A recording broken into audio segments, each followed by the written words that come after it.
কোনো অপরাধী শেষ পর্যন্ত চাপা থাকে না, যেমন থাকেনি জুলাই চক্রান্তের কুশলীপদের মুখোশ। গণমাধ্যমের খবরে জানা গেছে, খিলগাঁও চৌধুরীপাড়া এলাকায় পরিত্যক্ত অবস্থায় দুটি বিদেশি পিস্তল, একটি রিভলভার, ম্যাগাজিন, গুলি, কার্তুজ ও রাবার বুলেট উদ্ধার করেছে ঢাকা মেট্রোপলিটন পুলিশের ডিএমপি রামপুরা থানা পুলিশ।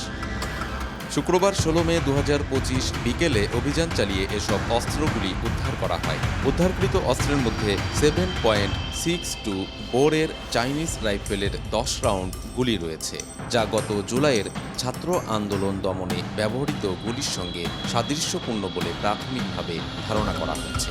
রামপুরা থানা সূত্রে জানা গেছে, গোপন সংবাদের ভিত্তিতে খিলগাঁও চৌধুরীপাড়া এলাকায় আবর্জনার মধ্যে একটি সাদা শপিং ব্যাগে পলিথিনে মোড়ানো অবস্থায় এসব অস্ত্রগুলি পাওয়া যায়।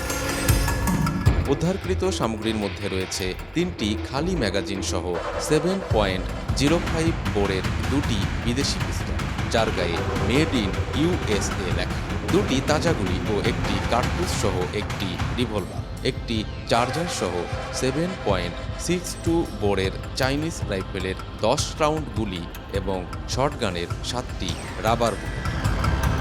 উল্লেখ্য, 7.62 বোরের গুলি গত জুলাইয়ের ছাত্র আন্দোলনে ছাত্র ও আন্দোলনকারীদের লাশ ফেলে আন্দোলনে গতি আনার কাজে ব্যবহৃত হয়েছে বলে অভিযোগ রয়েছে। সাম্প্রতিক সময়ে বিভিন্ন স্থানে এ ধরনের গুলি ও অস্ত্র উদ্ধারের ঘটনা ছাত্র আন্দোলনের সময় সংগঠিত ঘটনাগুলোর তদন্তে অস্বচ্ছতাকেই প্রকট করে তুলছে।